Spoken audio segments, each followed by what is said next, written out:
Good afternoon. That's the hope.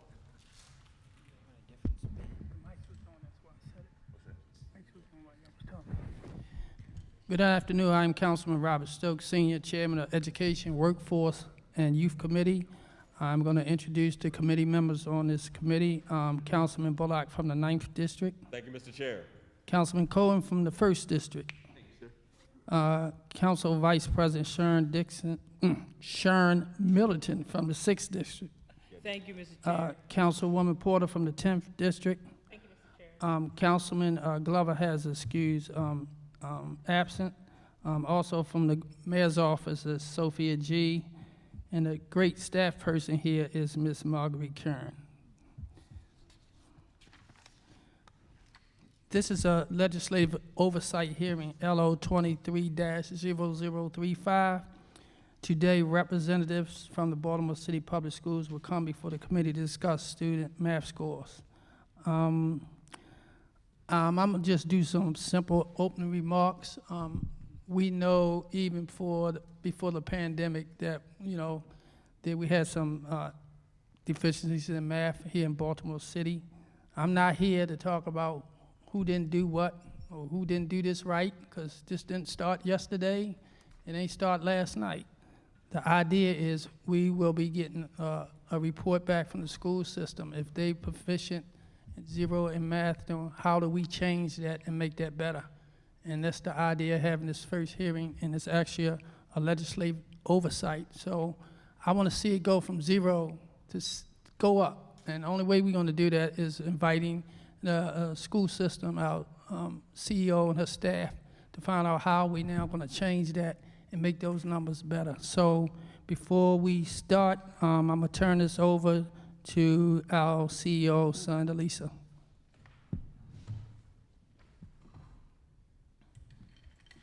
Thank you, Mr. Chair, and greetings to you, Councilman Stokes, and our additional council members who are here and will be coming.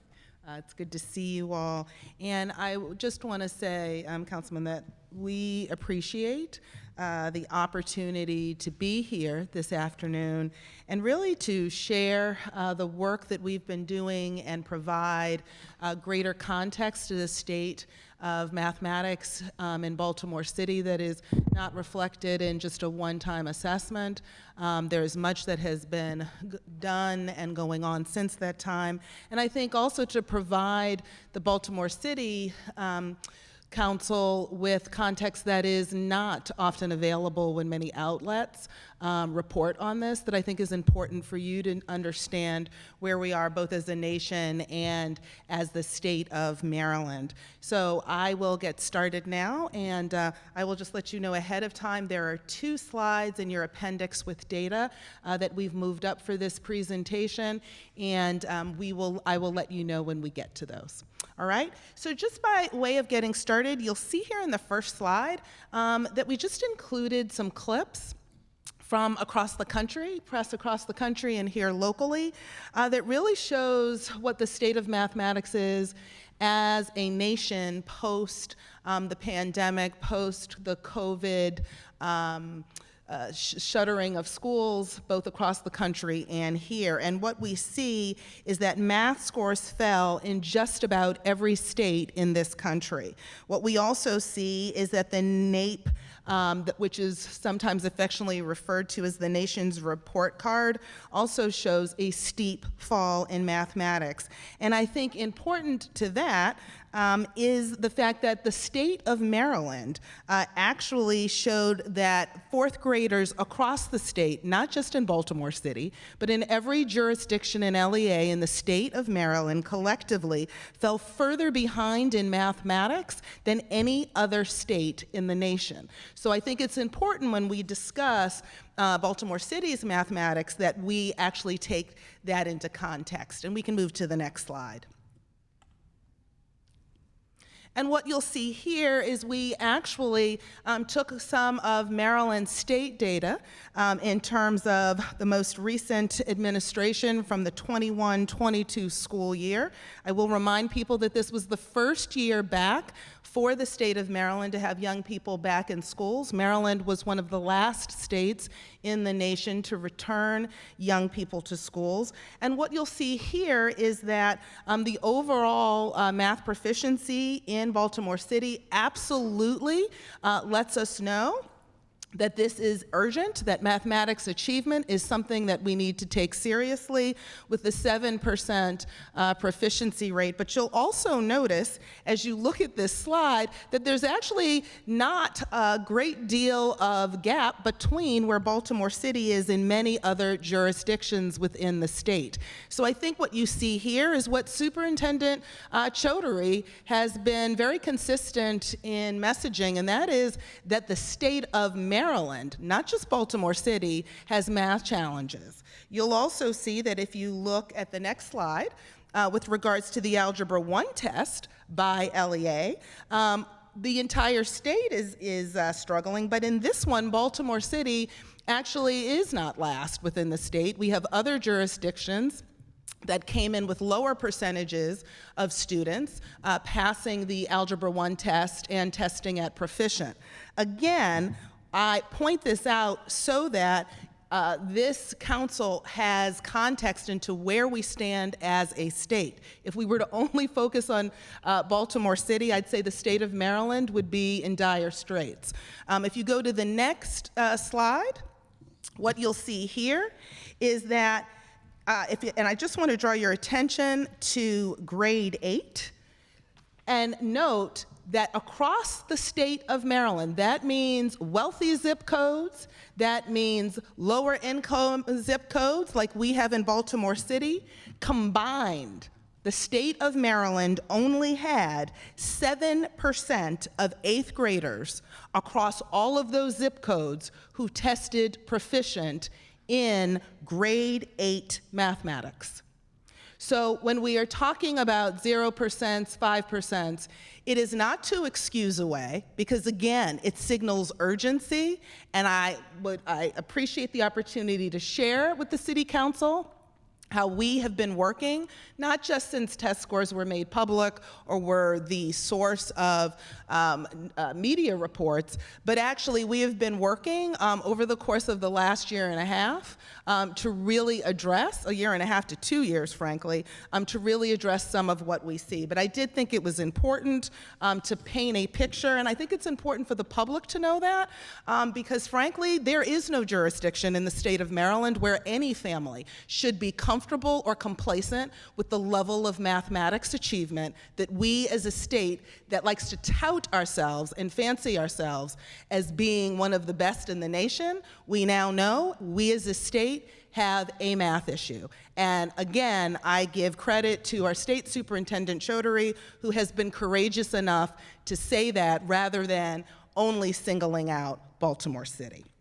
Next, let's really get into the work that we've been doing, because I think it's important for both the public and the City Council to understand the work that we've been doing, because we know that this is an urgent issue. We didn't wait for NAEP, we did not wait for MCAP, nor did we wait for a directive from the state. We began this work. You'll see, I think it's important here to note that we actually had a work group where we used some of our internal math experts combined with national partners, you'll see, to really convene and say, what are the best practices? Where are we seeing success? But also, where do we clearly need to scale? I will also say that Baltimore City Schools had some leadership changes that we made within that time period. One, we have a new, relatively new chief academic officer who was hired during the pandemic, and more recently, a new executive director for teaching and learning, both with proven track records. We go on to have support from the Gates Foundation, as well as collaboration with Carnegie around continuous improvement. This slide, the main message is to say that we actually dug deep to research, to explore what are the successful practices that we know from other school districts, other schools, and frankly, internal experts within Baltimore City to really craft our math plan for moving forward. Next slide.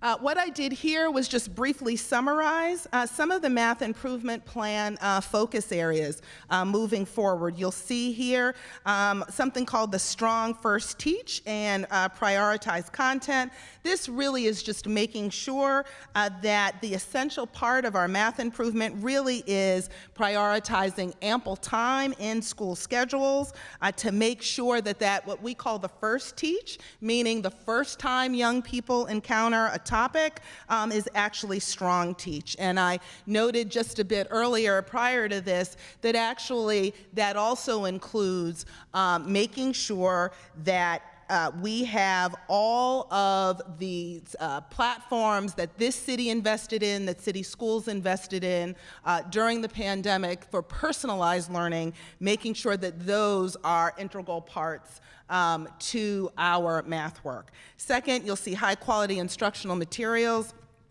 which have been vetted both nationally and locally and in place. You'll also see math instructional strategies. I'll go a little more deeply into that. I think an important piece is this increasing adult capacity with teachers, coaches, and leaders. What this really points to, and what we've seen in a number of schools, is the need to use some of the additional resources that have been hitting schools, that have been landing in schools, really for that outside of the classroom content expertise for teachers. And so we are doubling down not only with increasing teacher leads, math leads, math coaches. We have ed associates that principals are hiring who are administrators, but administrators with math backgrounds, because what we realize is teachers need the in-classroom real-time support to be as proficient with the content and the teaching as we need to be. The second piece I think is really important to point out is really strategic recruitment. Even before the pandemic, this nation, as well as this district, was challenged with the hiring, recruiting of math teachers, to put it bluntly. That has been a challenge since the time, and now I think I'm 55 or 56 this year, for the last 30 years plus that I've been in education, this country has struggled with recruiting enough math professionals, and this continues to be the case now. So we are working with our human capital department, as well as some of our local university partners, to really double down on this in key areas. And then the final area you'll see is family engagement. And what really showed, particularly last summer and coming out of the pandemic as young people returned to school buildings, was that our families were very much aware of where their young people were, and one of their major questions was, how do we actually support our own children? And so we have doubled down in making those resources available for families. Next on the slide, I just wanted to give you a brief overview. I know not everybody here is a math teacher wonk, but we wanted to give you a little bit of flavor on some of the math strategies so that you can see things like systematic instruction, word problems, which we all know are connected, yes, to reading, but also with the application of mathematical principles. And then one of my favorites is fluency. We know, for example, that the rate at which young people know multiplication by the time they end third grade does have an impact on their proficiency, both with their facility or their comfortableness with fractions and on into algebra. So this is just an overview of some of the work we're doing in that area. And then a little more information around family engagement, which you'll see in the next slide. These are some of the areas I pointed to previously. You'll see our summer back to school events, engaging parents and students with student learning plans so that families actually know where their young people are in mathematics, and then really developing parent guides out of our Family and Community Engagement Office to help guide and support families as they guide and support their young people. And we'll continue to strengthen this collaboration as I noted. And then finally, before I turn it over to council members for your questions. I do want to draw attention to the fact that a much more detailed math plan that will build on some of the areas I shared tonight will be will premiere or will be reviewed and introduced at the May 2nd Board of Commissioners Teaching and Learning Committee meeting. And so if you do have interest, more interest in that, that will be at 3 p.m. on May 2nd. And that will be a Teams meeting, so anyone who cannot participate in person would have the opportunity to join virtually. And with that, Councilman Stokes, I will turn it back to you, Sir Chair. Thank you. I also want to recognize Tiffany Macklin from President Mosby's office. Also, I forgot to mention Councilman Torrance is a member of this committee, and he's absent. Okay. So, Madam CEO, I see at one time we were, I guess proficient was 0, now it's at 7%. I see some things going up. Can you explain to the committee what you did different to get from 0 to 7? I mean, because that seems not a lot, but it's a good start. Sure. So I think one of the things that will be helpful for both the council and the public, Councilman, is to know that even though the narrative, I think, was painted in spaces as being 0% for the entire district, that was a subset of individual schools that were 0%. So we actually have schools that scored higher, and of course those schools that might have been at 0, and so the average for the district was 7. And as you notice in that previous slide, that we have many districts that were frankly only a couple of points away from where we were in proficiency. So I think it's important for the public to know that was not overall district proficiency, that was the proficiency of individual schools.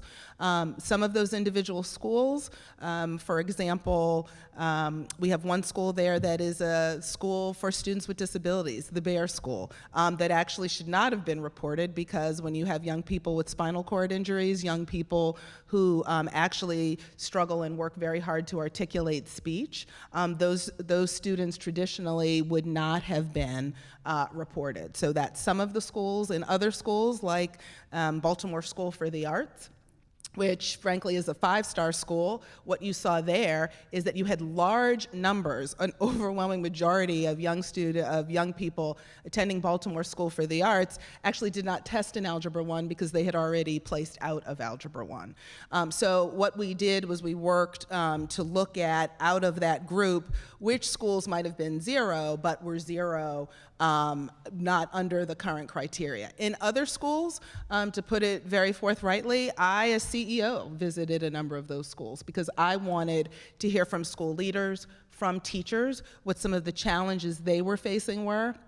And in many cases, it was a lot of the needs that I referenced earlier, but they were aggravated based on the pandemic. And one of the things we've been working on is what are the additional supports that those schools need, whether it is additional leadership, whether it is additional math support, or in some cases, it was the access to technology that allowed for personalization that did not exist when all young people were home.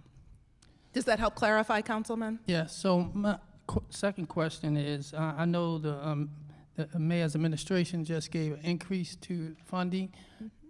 Is some of that money going to be used in one for trauma and harm tutors? I mean, we have to go that route to get these numbers up here in the city. So is any money earmarked towards trauma? Because there's a lot of trauma involved in this, and maybe some tutors. And also I want to talk about, a lot of times the parents, we don't have strong PTAs.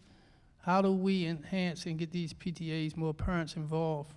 Because a lot of times the new math that they take home, some of the parents don't even know how to help their own kids. They almost got to be in the classroom with them. So my first 2 questions is, are we going to use money for the trauma and some of that money for tutors, because I think that's where some of the money should be earmarked to.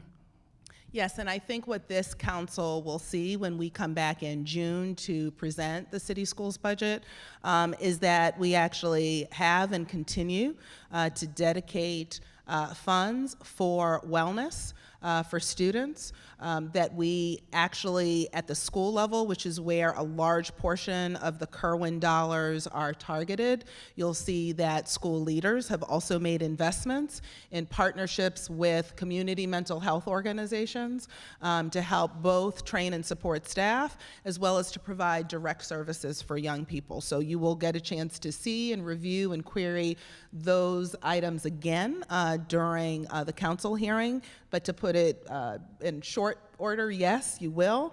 I think the other piece that's important to note that in terms of tutoring, we've been investing about an extra $1.5 million to $2 million in tutoring that supports mathematics achievement with young people. We also, I think it's important to know, have devoted and continue to devote over $1 million above and beyond what we invested during the pandemic for personalized math learning platforms. I was over at Harlem Park Elementary Middle early today, and one of the things that principal said when I said, well, are these too many platforms? And one of the things that Principal Jackson said to me was, actually, what it has forced us to do is to customize based on which platforms young people are more successful with. And a lot of those platforms, she told me that her Harlem Park families actually access from home. So they have young people who now, when they want additional practice or need additional practice,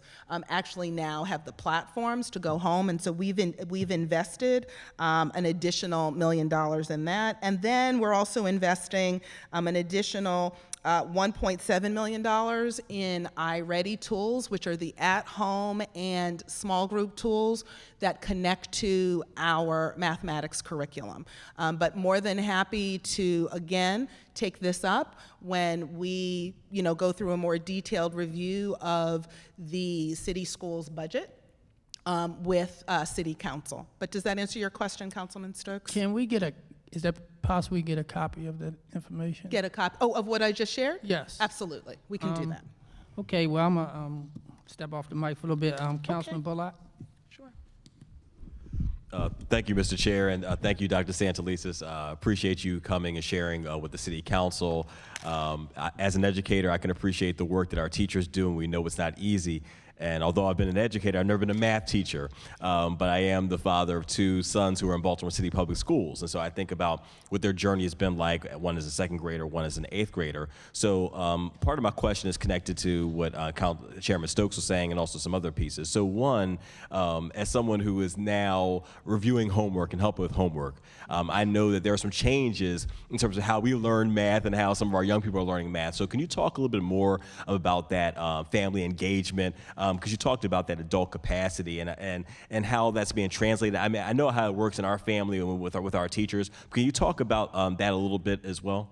No, it's a great question, Councilman, and one that we have heard from families. And so the collaboration between our academics office as well as our family and community engagement office for those new parent guides, and we'll make sure that you get a grade 2 and a grade 8 parent guide so you can review it for us, was really to help address some of that question and concern. We had numerous families, not just you and yours, who were saying very similar things to us. So one, those parent guides really are designed from a central standpoint to help families understand what might be new in the presentation of the math, but frankly, it's still math. It's just the way that we're presenting it.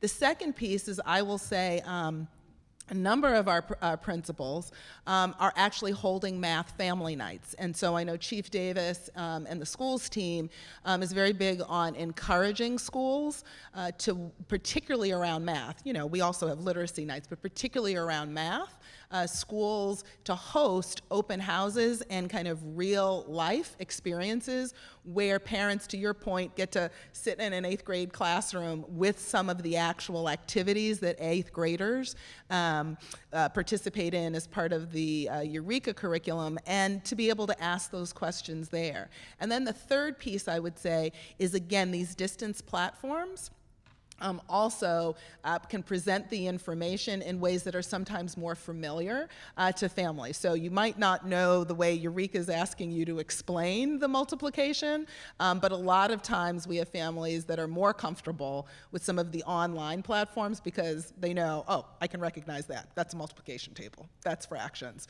So we really do try to work on a variety of ways, but we're always looking for suggestions with parents, but it really is a shout out to our family and community engagement and academic team for working on those guides so that it's plain language for families. No, I really appreciate that. I know we've been able to take advantage of that. So again, thank you so much. Good. And then one other piece that I'll say, we know that teaching and learning was very much affected by the pandemic, and we know there was a lot of loss. And so coming back to the classroom, there was an adjustment. I can think about my younger son and thinking about how the progress has been tracked over the year, right? And so we're seeing where they'll be able to catch up and where they stand in terms of those numbers. Can you talk about just coming back from the pandemic, but also how these guides, these platforms are really helpful in terms of getting folks back on track? Because I understand also it's a confidence piece. And so when young people come back to the classroom and they've been away or they're not where we want them to be, still trying to instill confidence in them, but also get them up to that benchmark.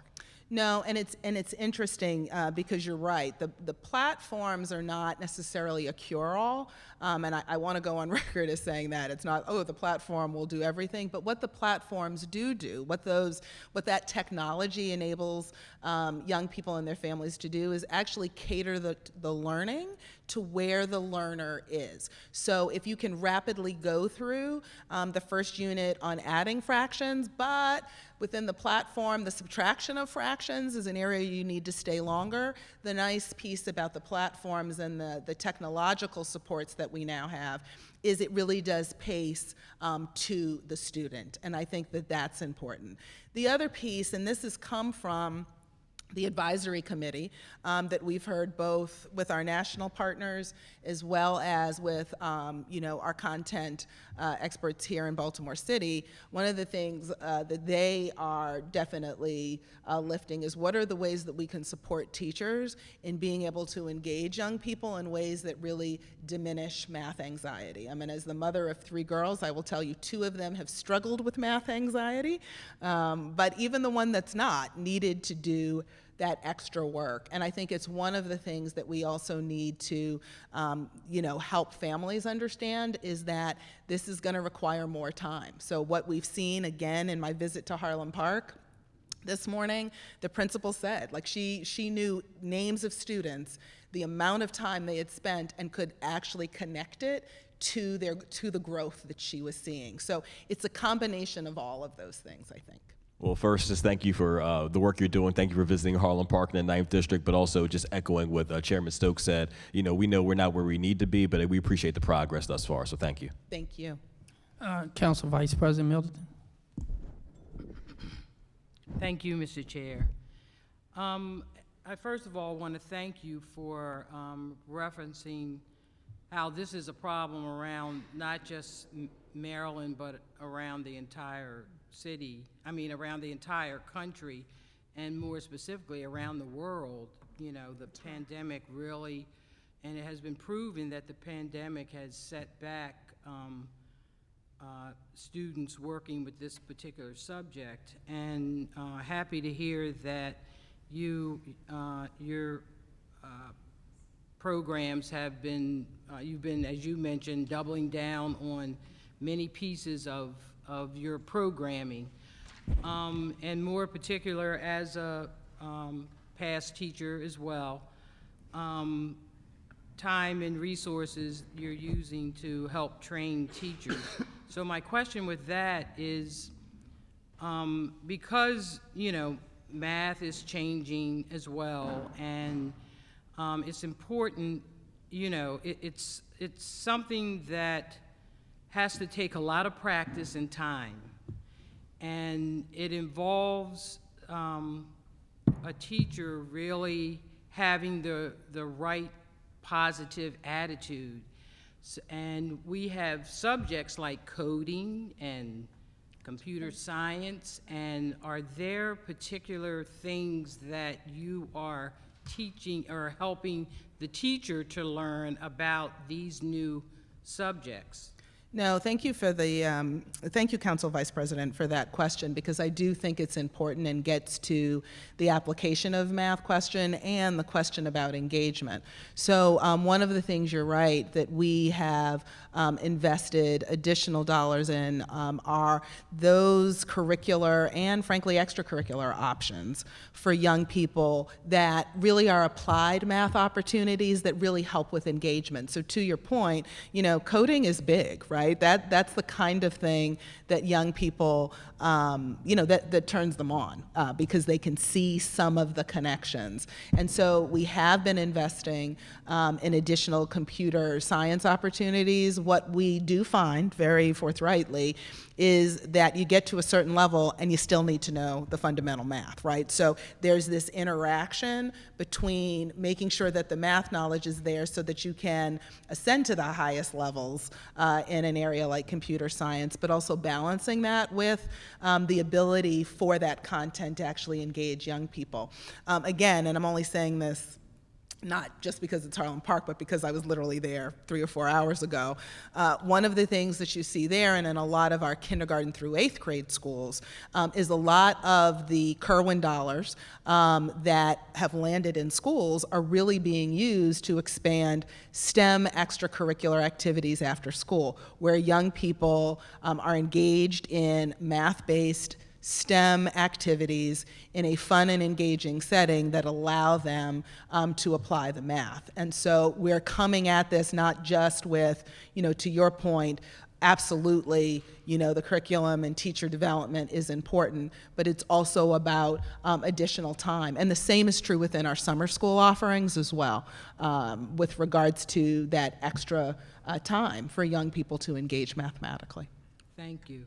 And my second question, since we're kind of talking about middle school and preparing them for high school, are the students still split into tracks, and then when they get to high school, it's like predetermined if they take advanced classes? I mean, is that still the same? And I kind of say that because, you know, statistics have shown that Asian, white students seem to score and are better in math than Latino and black students. Are there any changes that you are thinking about doing or have done to try to get other students and have a mix instead of just hardcore for, you know, set ways?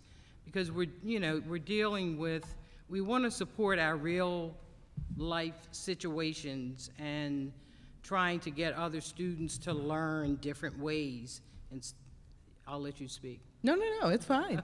Okay. So a couple of things. One, for a number of years, we first piloted and then expanded our virtual algebra classes in middle grades, because what we saw was that there were some neighborhoods, some zip codes where schools where young people did not have access to the classes, either because of the number of students or funding or other things. So what we developed a number of years ago that we've now expanded, and I think we've added an additional $500,000 this year in this budget as well, that we've found great success with, is virtual algebra. So regardless of where you go to middle school, if you're ready, you can log into a virtual algebra class from your school with a teacher, and we have found large passage rates, very high passage rates for our young people, many of whom,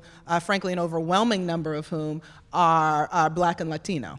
And so what we're seeing is that when we open up the opportunities in middle school, we actually are seeing shifts in the numbers at the high school level. One of the reasons, I think, why even Poly has advanced in this, because they will tell you the pipeline is shifting. So when you walk into advanced placement calculus classes at Poly now, you see far more girls, you see far more Black students, Latino students, and a lot of that is because not that we lowered the standard, but we did the development earlier. So that's been a focus for us that really is continuing to pay off. The second piece I would say is that that's one of the beauties of building out the Eureka curriculum, because one of the things when we adopted the new curriculum was we wanted a curriculum, to your point, Council Vice President, we wanted to make sure that all young people had access to algebraic concepts. So that even if you might wait till 9th grade to take algebra, you're far more likely to be successful in algebra. And that really is the goal. And so our Eureka curriculum was and is rigorous, right? It would be a lot easier to just pick a lower level curriculum, but we did that because we wanted to make sure no matter where you were in the district, you had early access to those algebraic concepts. And again, I think this is why we're seeing shifts in pipelines. And frankly, high schools that previously didn't have advanced math classes like calculus now have them, right? So I think, like even if you go to Mervo or Forest Park, right, it's because of that pipeline. So the approach we've taken is more of a focus on how do we provide more support, more rigorous, challenging opportunities in middle, so that we have more young people from underrepresented groups who are excelling. And like I said, I walked with Principal Williams even at Poly, and I will tell you the demographics of those advanced calculus classes have changed. And a lot of that is because of the work that we've been doing in middle school. Awesome, awesome. There's no problem with, I guess this would be a good statement just to mention, I think every student in Baltimore City has access to a computer or take home a computer. I think that problem has been resolved years ago. Well, I will just say, Council Vice President, it is one of the silver linings of COVID and the shuttering of schools for that period of time. It wasn't what any of us wanted, nor was it great for kids. But the silver lining is this body, along with community partners at the state level, the Board of Commissioners, we all banded together to make sure that young people had access to technology. And now, coming out of that period, we are able to say that in ways that I will just frankly say 4 years ago we were not, right? If I were standing before you 4 years ago, I would have said, oh no, not every young person in Baltimore City has access, right, to a computer to take home. And one of the silver linings is that is far more a reality now than it was, a couple of years ago. Thank you, that's good to know. Thank you. I'll stop there, Mr. Chair. Thank you. Just real quick before I go to Councilman Porter, Madam CEO, can you give me a list of the tutors or mental health specialists you'll be hiring? I'm sorry? Can you provide a list of tutors and mental health specialists you'll be hiring throughout the school system? Sure. So, yes. So we will Okay. do that. I will say in terms of the tutoring, we have different tutoring partners, very much like our community mental health partners that vary oftentimes by school and location, but we also have full-time staff. So it's not just the partners, but we also have full-time staff. Would that satisfy your request, Councilman? Sure. Councilwoman Porter? Thank you so much. I wanted to talk through, through my research, I really kind of understanding the behavioral and social emotional well-being and how that can translate into the learning gap that we're seeing in Baltimore City Public Schools. I know that there are avenues related to mental health and socio-emotional well-being within Baltimore City Public Schools, but I want to ask about, from a quality assurance perspective, whether they're actually working and whether they're actually reducing the learning gap that we are seeing. Because the only reason why I bring that up is I was a person that struggled, but I graduated with a STEM degree, and one of the disruptive behaviors was like just leaving the class, leaving the class, throwing temper tantrums. And so like I'm seeing that as I walk through my schools, I'm noticing that more and more. And so how are you all addressing that immediate need in the classrooms? Because the educator is not able to kind of really look at the whole classroom. They need to focus on that particular student. So you're seeing other students their learning gap is getting farther and farther because the educator's attention is focused elsewhere. Sure. So I think a couple of things, and before I start, if it's okay, I'd like to acknowledge Commissioner Kenyatta Bay, who I reference generally, but who is here with us specifically, and I'm blocking him, so you wouldn't be able to see him. So I'm very happy that he's here with us today. So what I would say on that is when I am actually walking buildings and in schools, what you see is an investment, an increased investment based on the increased dollars that have landed in schools in folks, and when I say folks, they can either be full-time staff, but frankly, a lot of the time, principals have created positions for people to help support young people and have not been able to fill them, right? So that's one piece that I think is really important when we talk about who are the mental health professionals. Again, I think we need a national and a state context, and that is the healthcare profession. And I was literally on with 2 national experts this afternoon right before I came here in adolescent mental health. And they also noted the national shortage in their profession. But what was encouraging was they noted a lot of the practices that we have been investing in. So that second tier of support, right? Who are the people who have training, who have proximity and relationship to young people, and with your very real example, which is what teachers and principals were telling us, you now see more adults charged with, right, that, I don't want to say task, but that job to actually be the one who can take Sonia when she's feeling like, I can't do this anymore, right? And again, today in this session, we realized that actually distancing oneself from a situation is a reasonable response to anxiety, right? And so with that, who are the adults in the schools who can actually help with that intervening? So the way that looks in schools now, that might not have been the case, say, pre-Kerwin or a couple of years ago, is you now actually have adults who can take Sonia, say, let's sit over here, talk to me a little bit about how you're feeling, and then the teacher, right, can continue with the lesson. So we've got more of that support.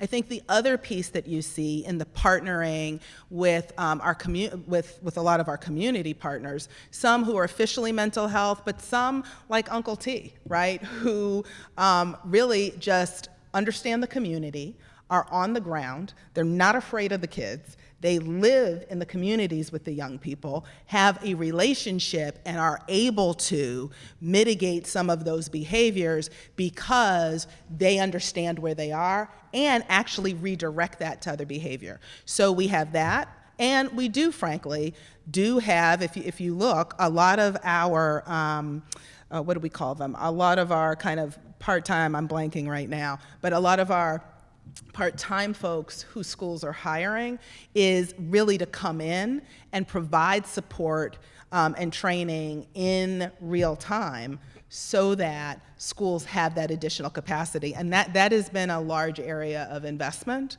I would say, within the last 2 years, and a particular use for a lot of the concentration of poverty dollars. Okay, perfect. That was what my next follow-up question was going to be. This additional money that's going to Baltimore City Public Schools, how is that addressing these issues that you're talking about as well, as far as providing incentives for educators, for hiring paraeducators, bringing more people into the school, and addressing those issues.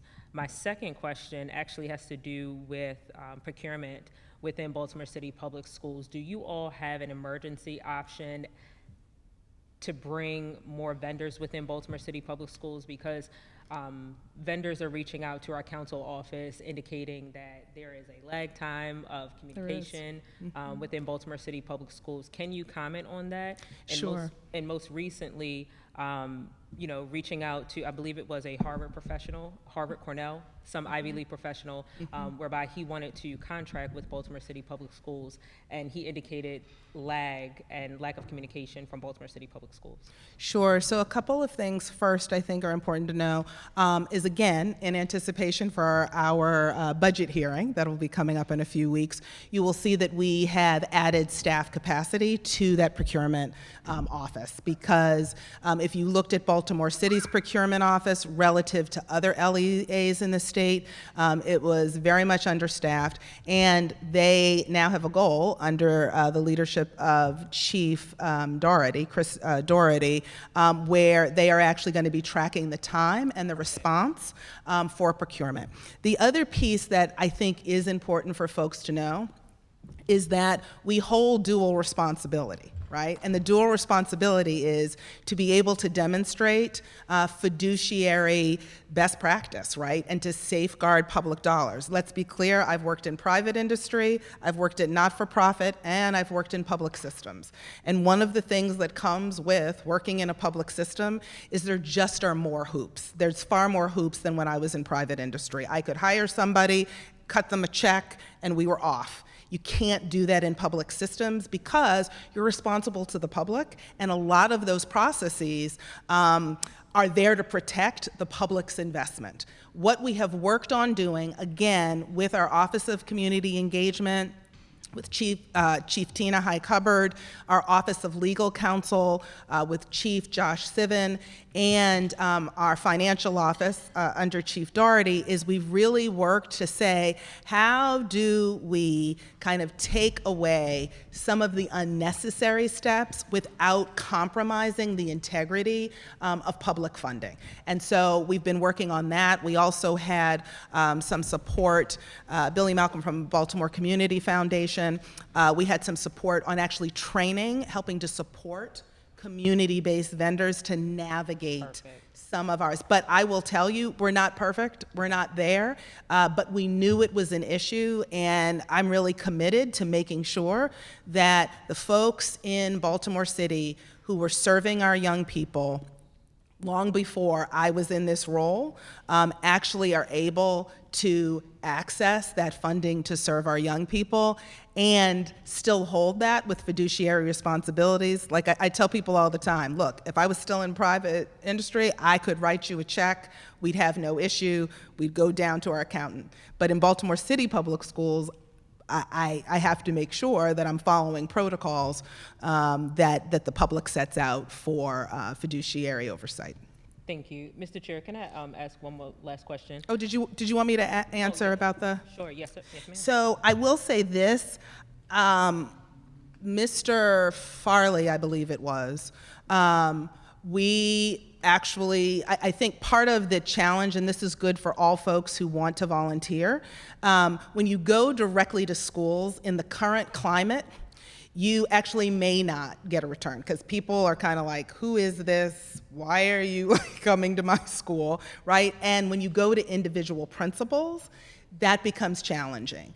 The best way is actually to go through our academic office, because we have someone, both our academic office, if you'd like to tutor, because we have someone who oversees tutoring, that's a better way to do it because then you're going through central. When you go directly to schools, to be honest, it's really dependent on the principal, what that principal can handle, and whether the principal trusts that somebody calling actually is authentic. So I think that is, and just as another note to show a volunteer who is an African-American engineer from Cornell, who actually did it that way, actually is partnering with some of our schools. So I think some of it is making sure that the public knows the most expedient venues to be able to support. Okay, thank you for that. And is that process or that workflow on a website somewhere? Can you share that for the public's knowledge? Yeah, what I will say for now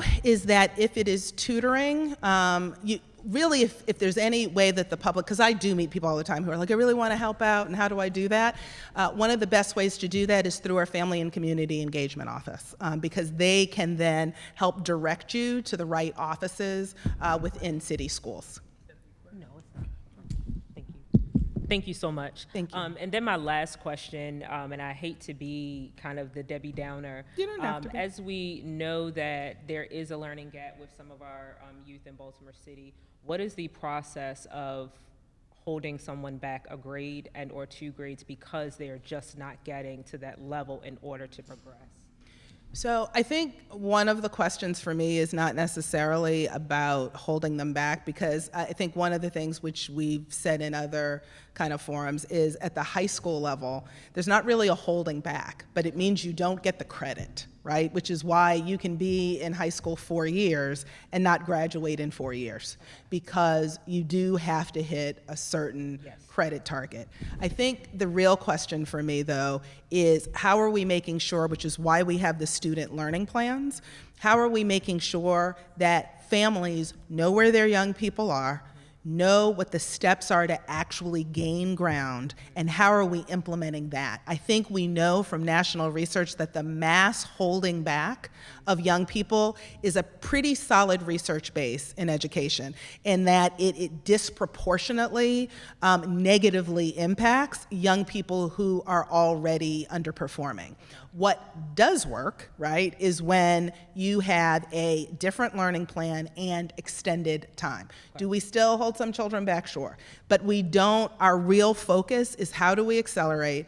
Our student learning plan is actually designed because parents told us we're not really sure where our young people stand, right? Because a teacher can like a student, like how they're working, but the student may still not be to standard. So part of the student learning plan is designed for parents to be able to ask the question. I mean, and I will tell you as a mother of a daughter in city schools, I will tell you this, that she was a high performer in math, and we could have very easily assumed she was a high performer in math, but what happened was when we sat and actually met with the teacher, she said, well, yeah, she's advanced, but she still slipped.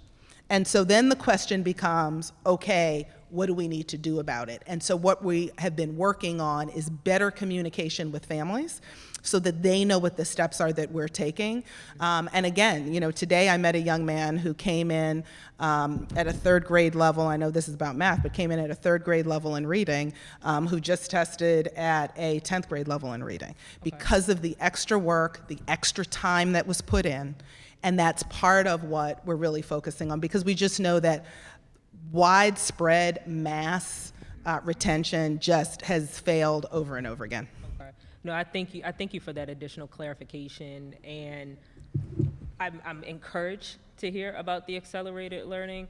I'm wondering, when will you have that data to show that the accelerated learning of all that you all are doing is actually working? Yeah, I mean, we are reviewing that data now, right, and continually. So a great example of that, what we know is that young people who hit a target of time spent in a particular support intervention or platform, we know that those young people actually do get demonstrated growth.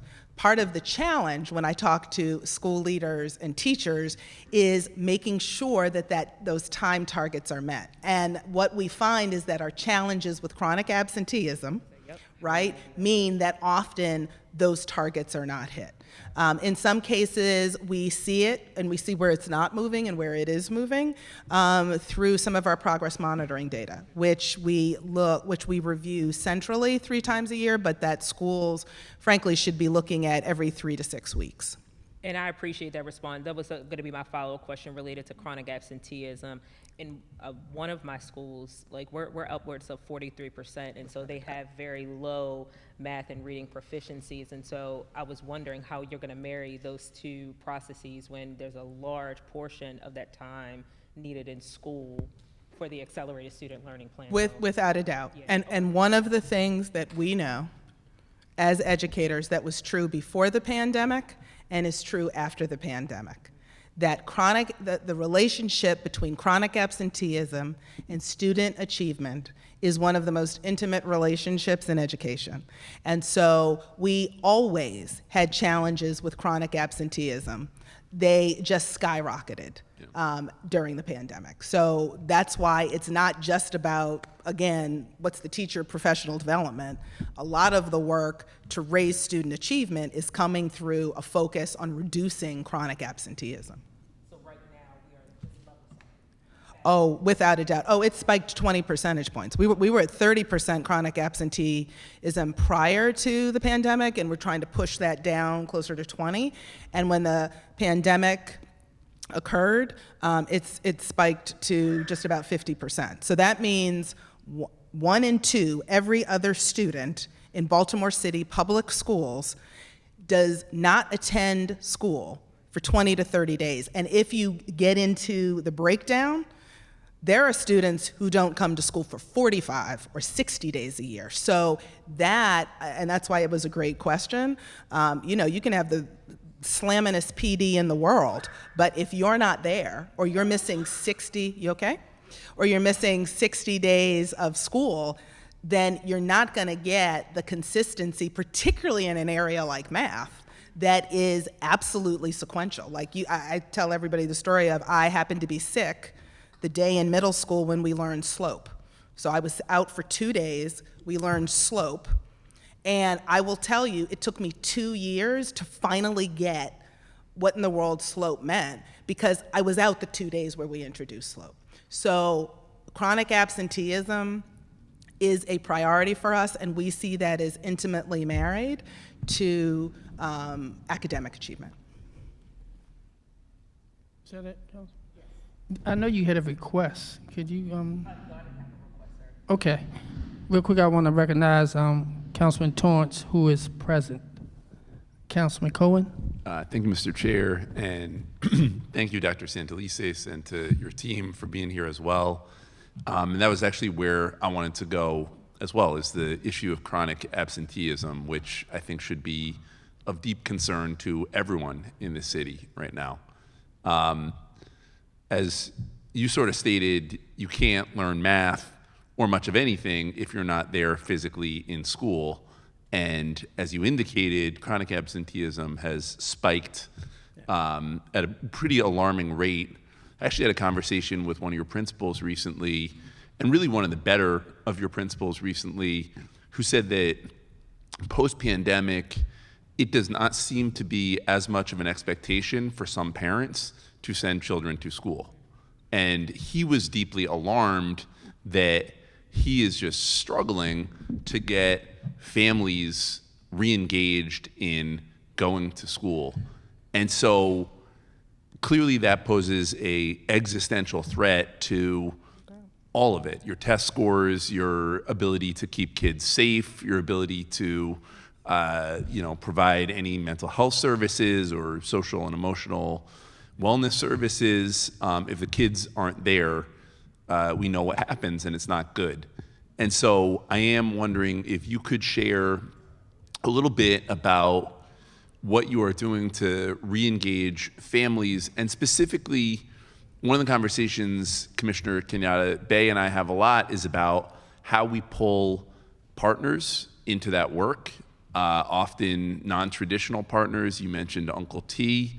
We know there's an Uncle T in pretty much every neighborhood in Baltimore that can be a real asset for supporting families in coming back to schools.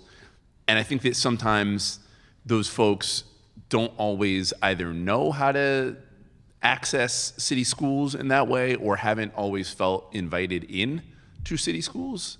So I'm wondering if you could talk about what we are doing as a district to re-engage families, and specifically pulling on sort of the anchor partners that exist within our communities to be that bridge. No, I think it is a real on-target question, Councilman. I think one thing which you will know intimately, because you advocated intensely for it, was our community schools approach.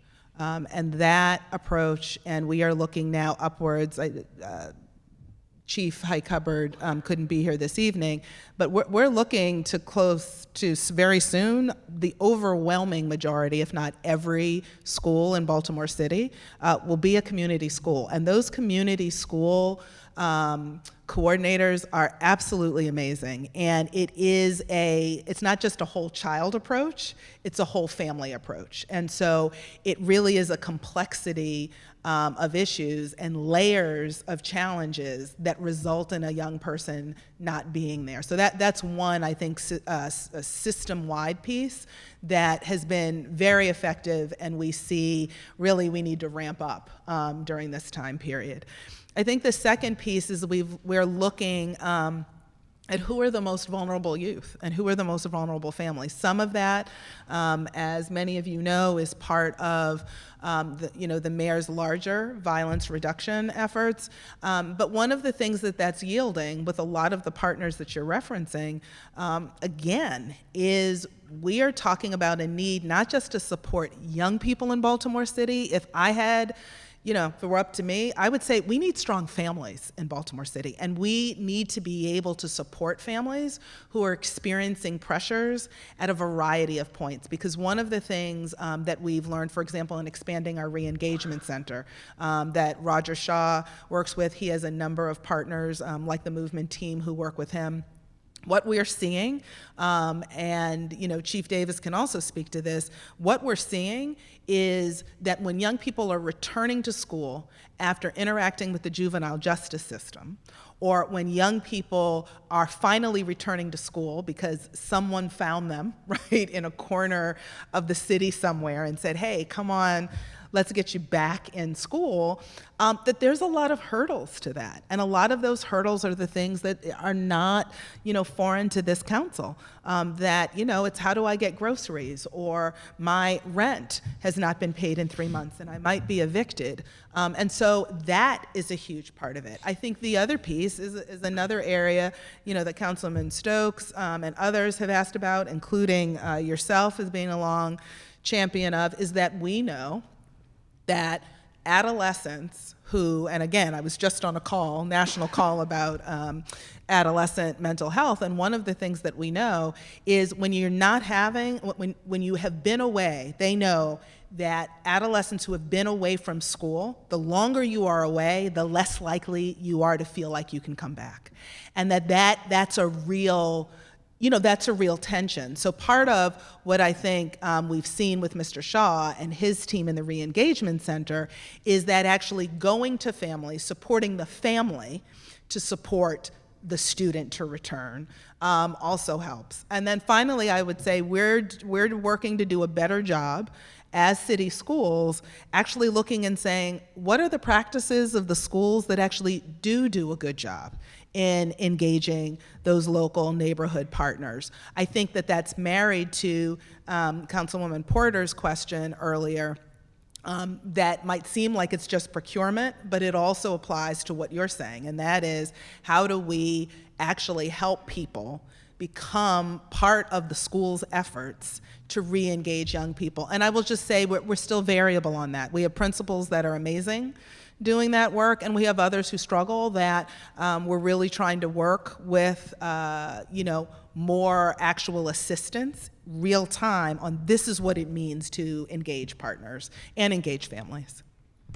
No, and I appreciate that. I want to pivot slightly to this summer.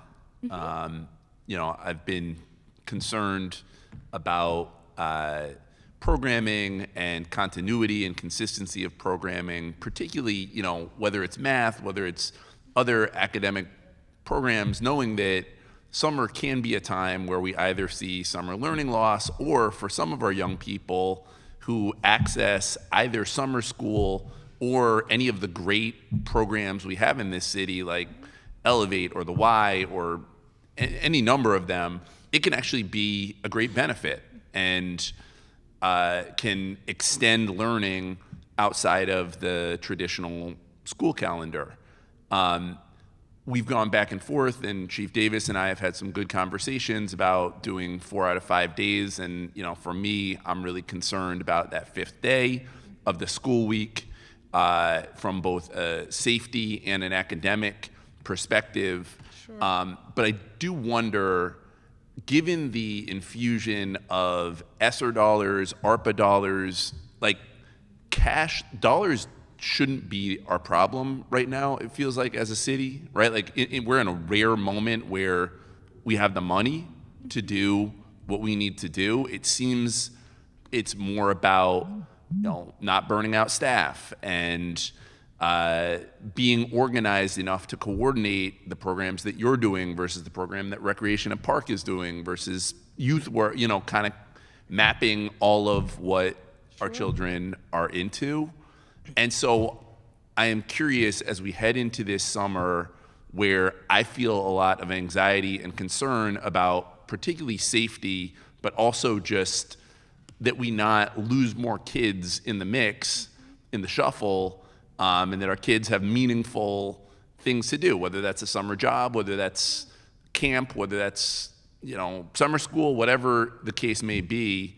I'm curious from your perspective how we can bridge that gap and make sure that, we're not losing children, because it feels solvable in this moment, like as opposed to other years where there have been huge budget deficits. But right now we have the Kerwin money, we have the ESSER money, we have the ARPA money from the city. Like, the money should not be the excuse for why we don't have our kids fully engaged over the summer in meaningful programs. So could you talk a little bit about how you're thinking about it? Specifically, I would love to hear your thoughts on the 4 versus 5 days. Sure. But just this coordination piece so that we're not leaving any kids or families out of the mix that need to be engaged. No, thank you, Councilman. And again, I'll just repeat, this is not about money. Right. I stand by how we have used our dollars. We've been recognized nationally for how we use our dollars and the fact that they are actually expanding opportunities for young people. So it is not about money. I fully understand the 4 versus 5 days and the arguments for. I will tell you, we had record participation from students, from families, record participation this past summer when we went to 4 days. Families told us they are more likely to get their young people there for 4 straight days. Our staff was more likely to participate in summer learning when they knew that they could still have a break from the summer. The other piece I would say, and this is, a shout out to the Mayor's Office of Family and Children, shout out to Baltimore's Promise.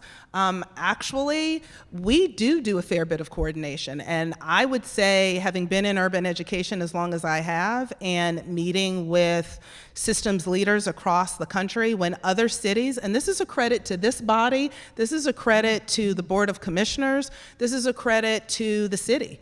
At large, when other urban school districts were decimating their summer programs, offered nothing, Baltimore City has had a very robust thread of summer programming. And I think that infrastructure has allowed us, in partnering with Deb Brooks and the mayor, who heads up the Mayor's Office of Family and Children, Baltimore's Promise, which actually is very robust and has been noted nationally for the infrastructure provided to coordinate summer opportunities for young people. What we saw is that we actually were able to provide, for families that wanted 5 days, that extra day worth of activity. And what we heard from our staff, right? I understand it may not be the union's position, but what I heard directly from staff was, I would not have taught in summer programming if you had had me come 5 days a week, because I need a break, I need time with my family, and I want a summer. The other piece is we offered 22,000 summer learning seats, which means, as I noted before, it's not about the money. We exponentially, and then in terms of attendance and families that enrolled, we actually saw just the opposite, that it actually was not an obstacle, and we had 2 to 3 times as many families participating. So I think my perspective on that is we need to serve all families, we need to hear what some of those concerns are, and I know that Chief Davis is updated me on his conversations with you, and I think that we're willing to partner and see how we can do that. But I also think we need to differentiate between a partner's desires and the desires of staff and families.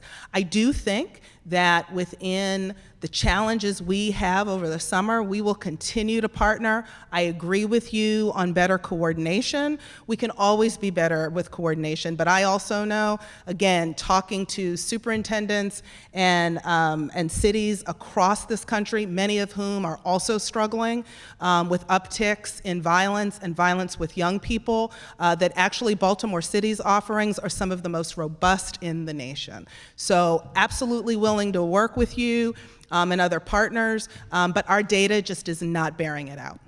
Just quick follow-up, Mr. Chair. No, and I appreciate that, and certainly, shout out to YouthWorks, which I consider to be national model, best practice around summer jobs. And I agree with you that we have really robust, when you look at us compared to similarly sized cities, we have really robust offerings during the summer. And agree with you also, shout out to Baltimore's Promise and the coordination that Julia and that team is doing. I think it is very high level, and I still worry that there are gaps. And, to me, I do not disagree that our educators have been under incredible duress and stress over these past couple of years and need a break.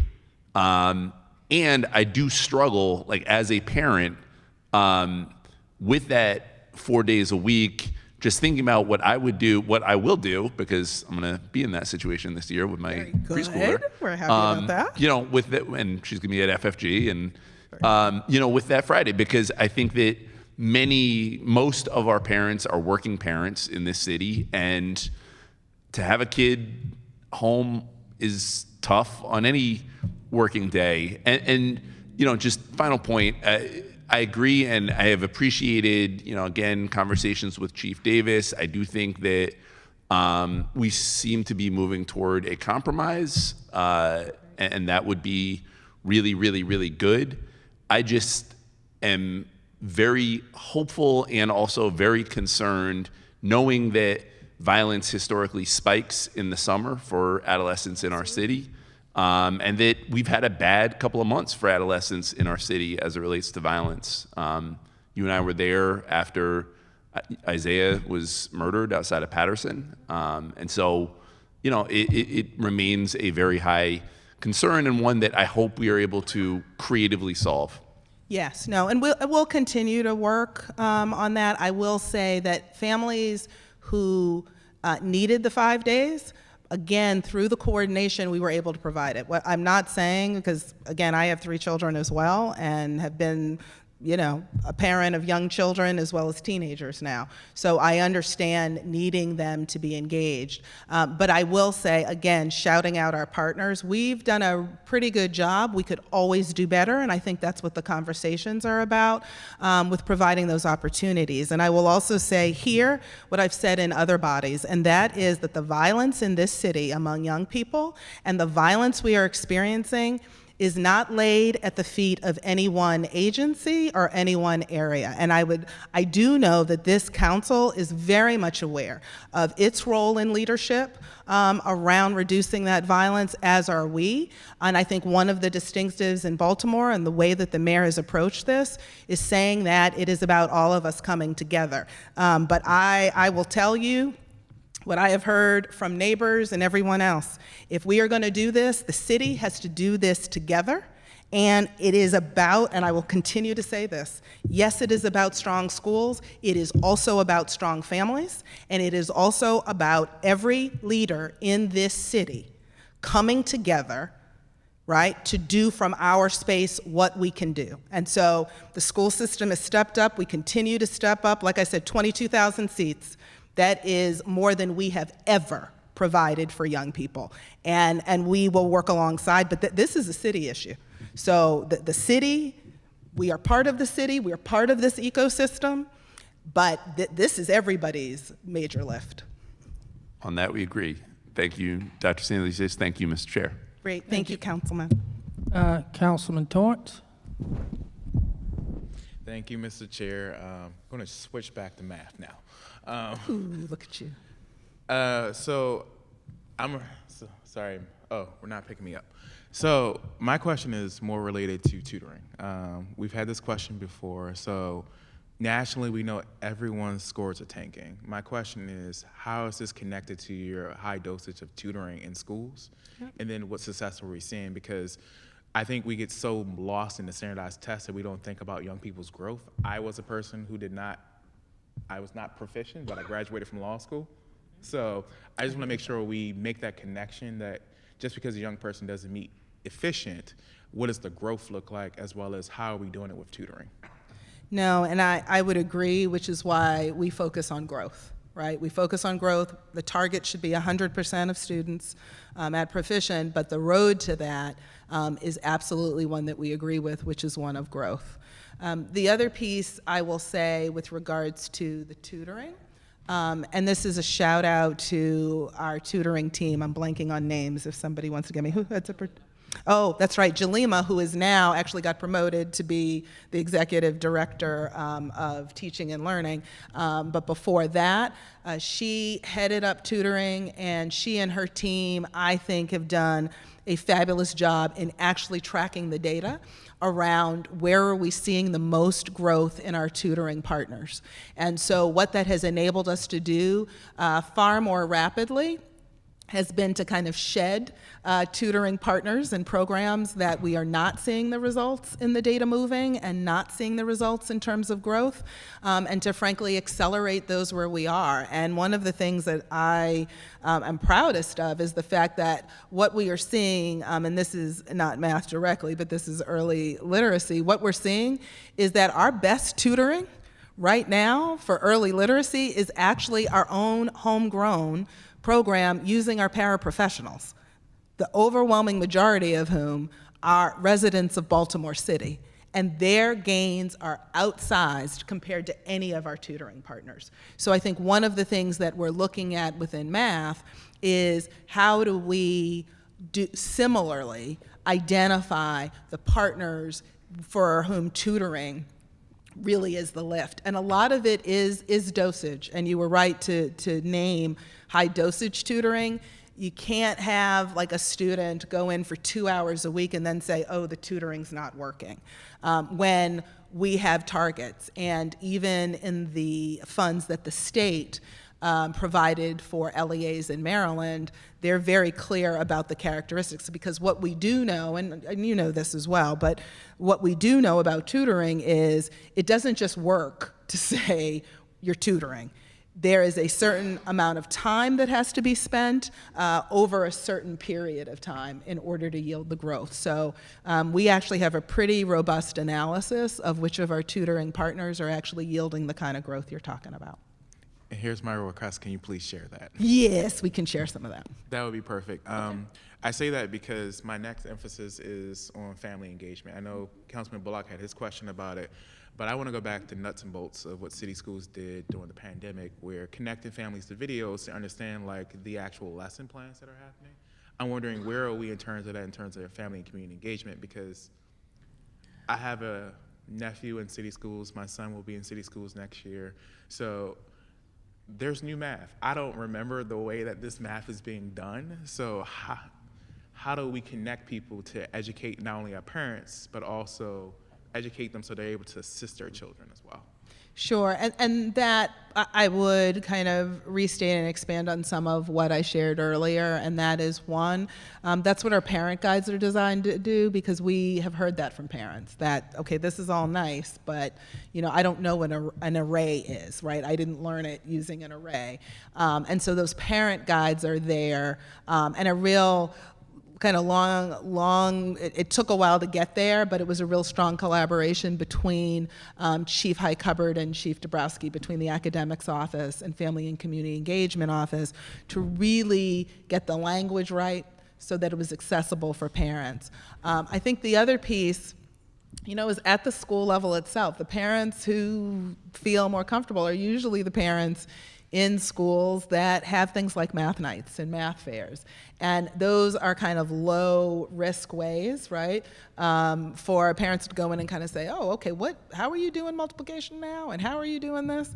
And the other piece that I referenced earlier is that some of the distance platforms actually present math oftentimes in ways that help parents understand. And we saw some of that during virtual learning, when I would see grandmothers peeking in to the lesson through the screen and asking questions of the teacher as well. So I think your question also prompts us to really think about how we use some of those tools that we found very successful, like you're right, the math videos. As a matter of fact, I still run into parents from other counties who kind of in hushed tones say, we were so glad Baltimore City put those videos out, because they were used from families across the state. So I think you're right in flagging that we need to build on some of those resources that we started during virtual learning, but be far more targeted in how we let parents know that they're there. And I do think there are things we could do to do a better job on that. Yeah. And now I have another committee request, since we were talking about growth. I know. Councilman Cohen, before you go, can you give us the first request that you asked? Oh, first request was the results of the actual tutoring based off of partners. Yep. The second request would be so that the council is aware of it, like what does your analysis of growth look like by grade? Because I know that you do it yearly, so that we understand while John may have been 2 points away from being proficient last year, but this year he's now proficient from the previous year, but may not be proficient for this school year. So that allows us to understand like progress is being made for young people, and not just based off of what the 1 through 5 is for standardized testing. That's right. Like you might have grown 2 grade levels, but still be slightly behind. And the growth of those 2 years, the question would be, if I'm hearing you correctly, where does that get represented and acknowledged in our data analysis? Yes. We wish that's how the state reported it. And I yield back to you. I'm good. Oh, thank you. I just have a question. A lot of we talk about absenteeism, a lot of it, and I talk to young people, they're just scared to come to school. They just what? Scared to come to school because some of the violence. So are we tracking not just the health part of it, the absenteeism? Because I started an asthma program a long time ago, and I found out so many kids were missing time from school because of asthma, because they end up in the emergency room.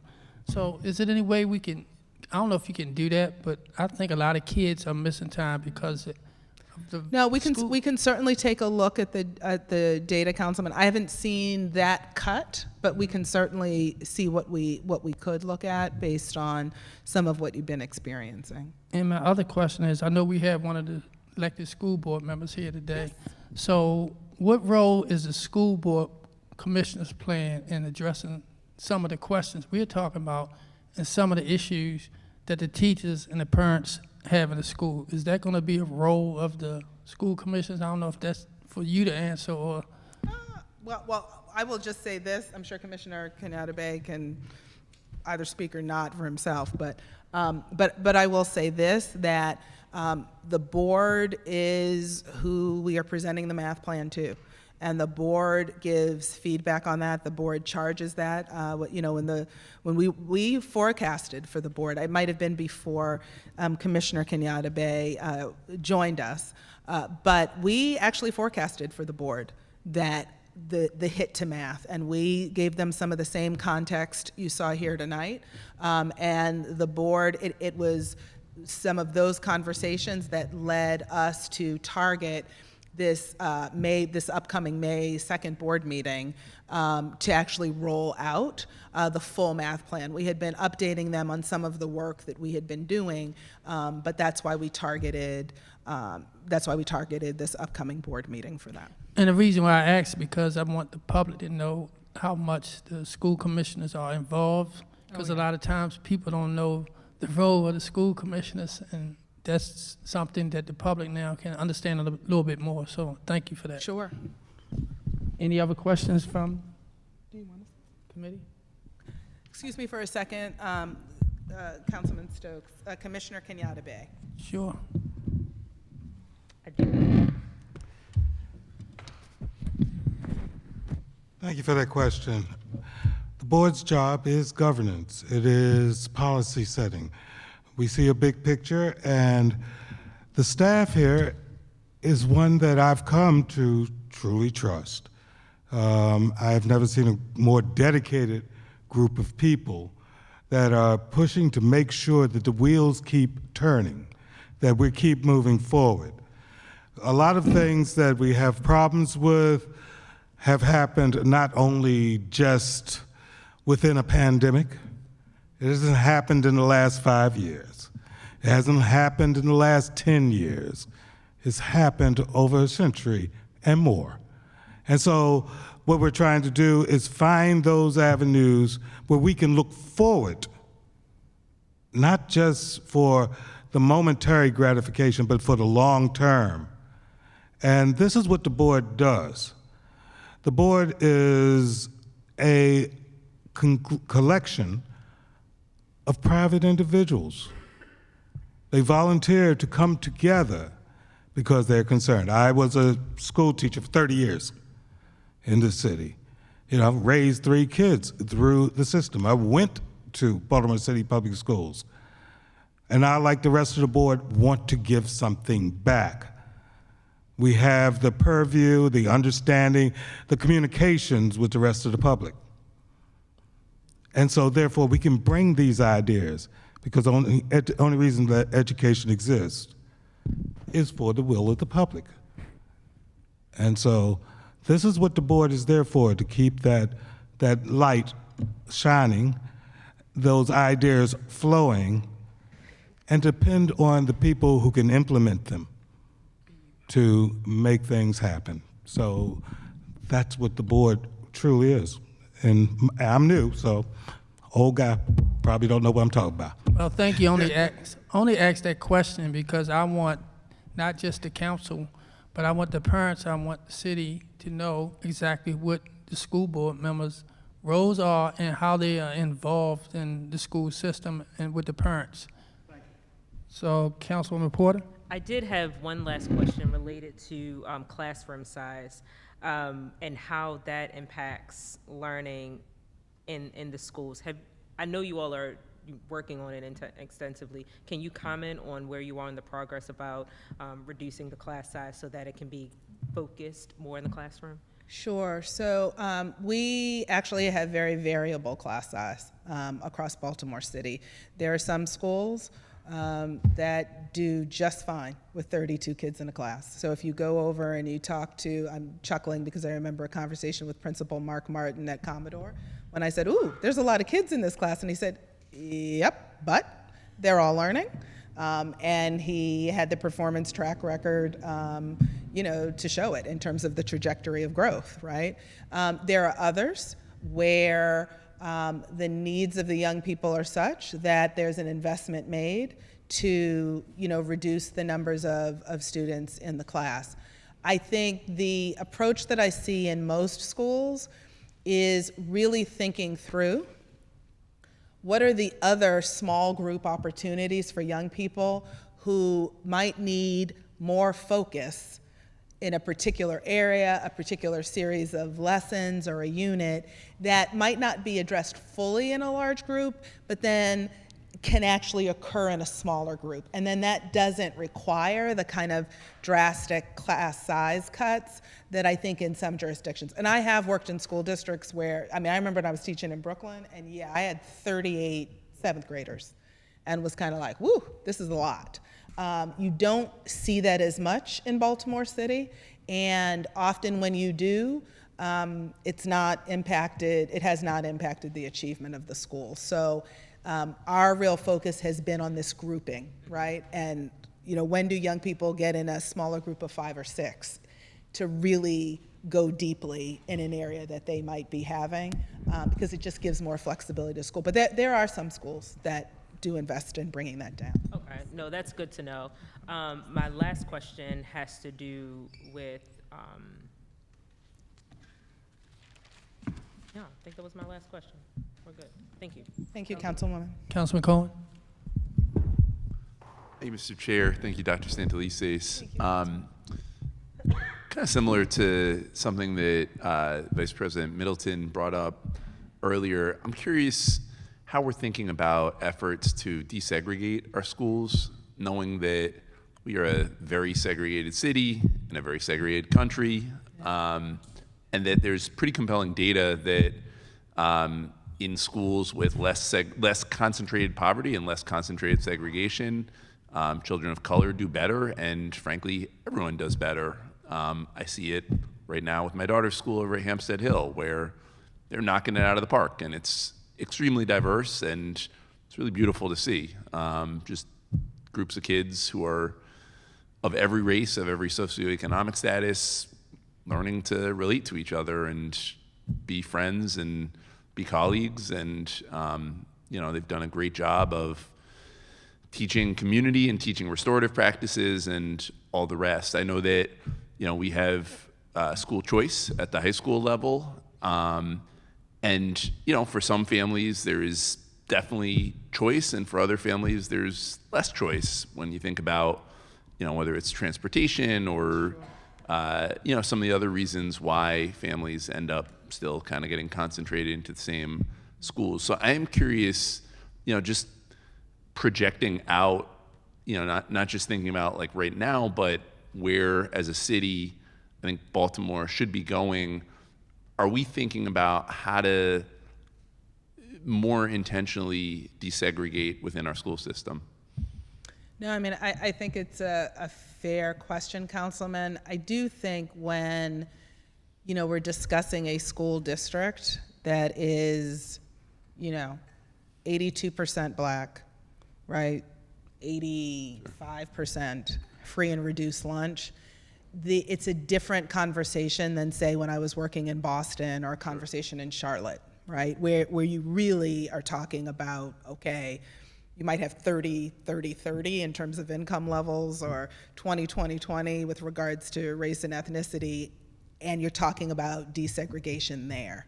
I will say that choice, and I fully agree with you on like transportation. There are many still obstacles for families that really want choice. And again, was having a conversation with the principal earlier today about that, right? About out-of-zone students and how that contributes to chronic absenteeism. If you're out of zone, right? Somebody has to get you there, and your transportation options are limited. And so then it does pose this question of, well, is it really choice if you have all of these obstacles? But I will say that the key differences of, say, working in a place like Boston and working here is that I think, and not that Boston doesn't have to worry about, quality, but what we have seen is that our most diverse schools, economically, racially, ethnically, are those schools where parents feel like there's high standards for learning, where there is a rich academic and extracurricular program, where their children and they are seen, heard, and respected. And so a lot of our drive for that has been really, a focus on how do we take the schools that are struggling, frankly, either with enrollment or with concentration, and make those schools attractive to a wide variety of families. I think I'll also say, having just come back from Tulsa, Oklahoma, that prior to the race massacre that occurred there, actually North Tulsa, Greenwood had the second highest performing school in the entire state of Oklahoma. So an all-black school in an all-black section of Tulsa actually outperformed all but one of the majority white schools in the state of Oklahoma. So I do think that the focus on excellence helps. I think as the city does work with housing and zoning, and we've said we should look at the zoning. We probably, we need to, but to do that absent from housing patterns and everything else, it really needs to be a joint effort, and it really is the push for excellence. And that's a school, same thing, Dunbar in DC. Those were all-black schools that were top performers in the nation. And so I come from a tradition. I come from that tradition. That is my community, and I don't think you need different looking people to have excellent schools. But to your point, I think it does make our city richer when we do have that, and we should have schools where large numbers of people from all different backgrounds do that. But I do think that there are discussions we need to have with this council, with other folks in planning in the city around how do we kind of jointly make sure that as housing is growing more deliberately, that we're also planning schools. And you'll see that even in a number of our 21st century schools, we've made a real attempt to put school leaders who know how to work with a diversity of families, because that's one of the first things. If you turn a family off, that is the shot, well, I shouldn't say shot in this context, but that's the news heard round the neighborhood. And on the other hand, and again, it doesn't mean it's necessarily more diverse, but I was over at, again, Harlem Park today. That's a school that, when the current principal came, was at 240 enrollment, that has now gained another 140 students. And that's because of the work that has gone on there. So I agree with you that we need to do work on it. And I think it's got to be within the Baltimore City context, which, is not the same as some other places. No, and I think that's right. I think that's fair. And I think your point about the numbers is salient. And, as we, certainly my colleague and I here, see increase in our Central American and South American populations, I mean, diversity isn't just black and white. I mean, It's not. being in a school, like my daughter's school, where you hear Spanish being spoken, you hear Portuguese, I think there is some real value and benefit to that. And we know that our Latino community is growing in city schools exponentially. That is the growth population, certainly in South Baltimore and Without in a Southeast doubt. Baltimore. I do just think being thoughtful, being strategic, yes, planning, housing, and thinking about how ELA instructors are positioned across the district, thinking about how we're just being intentional as a city and as a school system in fostering what I get to see with my daughter, and what we don't see enough of, which is just all these different young absolutely right. people learning together. No, absolutely right. And I think part of what we have started doing that even when I was CAO, I don't think we did as deliberately, and that is making sure that we have leaders in those schools who can manage the diversity of cultures and ethnicities. So, it takes intentionality to make sure that it's a full community. And one of kind of my favorite shifts in this is, one of the things I've said is in schools where you have, a growing population or a significant population of Spanish speakers, like the principal's got to learn Spanish. Like if you don't know it, then you better be enrolled in a class somewhere, because it is a changing landscape. And I'm glad that you brought that up, because it is something we're looking to. And I said exponential growth in our Spanish-speaking families because I remember what the projections were 10 years out, and we have surpassed those already in terms of the percentage of our students that are both Latino and ELL learners whose first language is not Spanish. We are growing much faster than we predicted 10 years ago. Yeah. Shout out to Principal Miguel over at Patterson Park Public Charter. Speaks the language and just does a great job with all different types of kids. Yes. Thank you, Mr. Chair.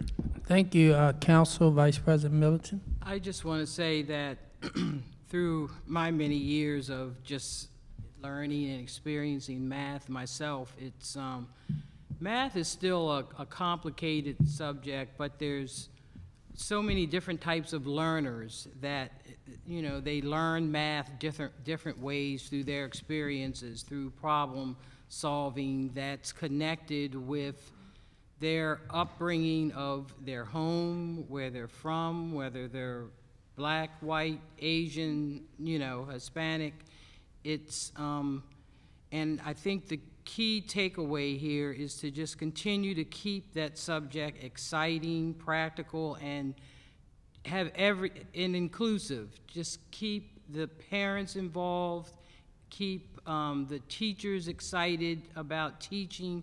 All those play a role, and you also consistently talk about your partners. That is really, we didn't have partners like that when I was brought up to learn different, math and algebra and geometry and, those types of things. We now have programs like, we have the health program that's at Pimlico. That's right. And it's a different way of learning math through a career. And those are eye catchers that can help keep that student excited and change the way things are doing. So I see you are on a path that way, and I see that the city is trying to help through that way as well. So please continue to keep that excitement going and that inclusiveness, and I think you'll see more students succeed.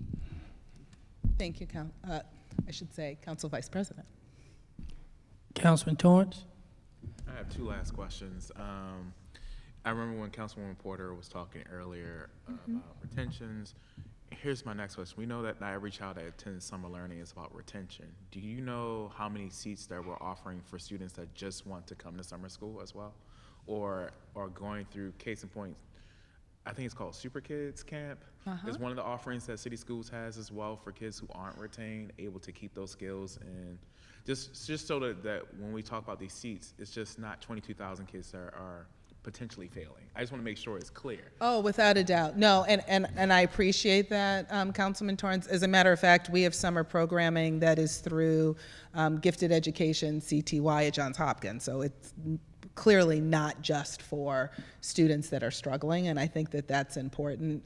And the other piece I would say is we've worked really hard with partners, and this is the advantage that Baltimore City has of having a long kind of path of summer programming, is that we were one of the first school districts to say we're not going to do summer school like it was done 7,500 years ago, where you sat in a sweaty room and just did worksheets all day in the area that you needed greater assistance. And it's why our robotics program is, frankly, I think, the best in the state, because that was grown out of a belief that summer, yes, should be around academics and getting that extra work, but it should also be about applying what you're learning in really fun ways. And we now have kind of generational robotics champions, who many of whom are in college, engineering scholars who come back and volunteer their time in summer school. So we don't do summer school as summer school. We do it as summer programming, and to your point, it runs the full spectrum. So, you could be doing, some stories in the morning and train with Alvin Ailey dancers in the afternoon. And that's how we have deliberately built our summer program. And we actually had, was it Bill Hanslem? I can't remember, but a former governor in another state who sent a delegation to come and visit our summer programming this past year, and one of the things that they are moving towards in their state is summer program that is exactly what you said, not some drudgery for kids who are behind, but actually a real robust learning opportunity. And you beat me to my second question, so I yield back. Wait, what was your second question? Examples of the summer program. Oh, okay, great. Yay. Thank you. I guess there's no more questions, so we will receive. We now go to public testimony. No one signed up to testify, but before we go to the call-in users and the people who are in attendance virtually, is anyone here who would like to testify who did not sign up in advance? Next, we're going to go to the call-in users, but we're asking everyone online, if you would like to testify, please use the raise hand function or send a chat. I'm going to unmute the first calling user. You'll hear a beep. If you'd like to testify, please do so, but if you don't want to testify, just let us know. First calling user. Okay.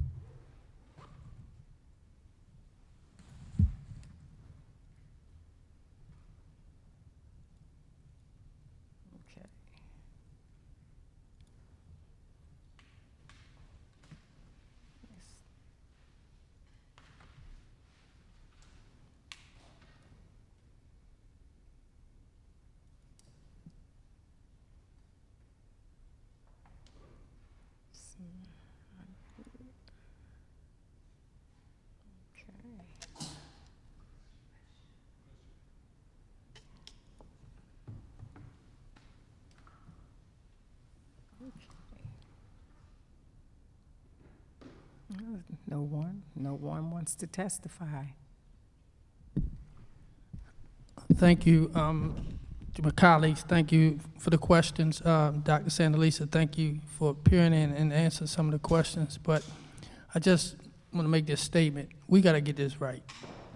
We have to get this right, and we can't say who didn't do what. We just need to get in the room and make sure our kids are proficient in math. And the only way we're going to do it is at least have these hearings to find out how the school system is addressing that particular issue in terms of math scores. So I just want to thank everybody here for being here, because I'm going to say it again, we have to get this right. Because if our kids can't do math, we all in trouble. We all in trouble, and we all need to be in the same room. Everybody can offer something and help somewhere. So the hearing will recess. This is a legislative oversight, and we will be scheduling another hearing for them to come back and report back. And again, thank you, everybody.